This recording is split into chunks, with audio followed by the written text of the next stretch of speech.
David, on one level, these allegations are ridiculous and farcical. On another level, they're very serious, because this is when people were in lockdown, people were suffering, people were dying.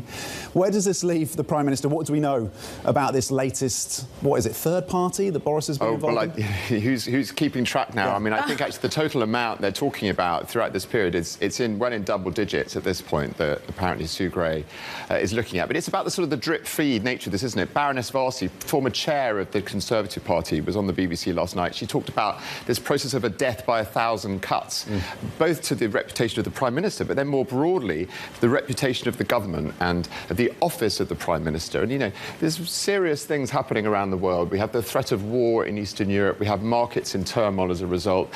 And then all of this at home really does not add up to a great picture for this government. So is the party still behind him? Well, that is the million-dollar question. That is the million-dollar question. Look, most of them are sitting on their hands until this key report comes out. Of course, some of the Prime Minister's supporters coming out very quickly last night. We had Nadine Dorries, the Culture Secretary, tweeting pretty much instantly after this report last night, saying, well, you know, if you're in the office and someone gets a cake and you stand around and eat it for a couple of minutes, is that really a party?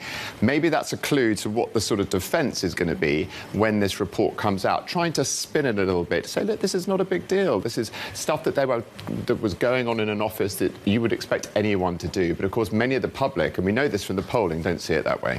Very briefly, before we let you get to any time frame on the report? Well, you know, it's anyone's guess at this point. Tomorrow, later in the week, that's what we're being briefed at the moment. But, of course, you know, these things can change.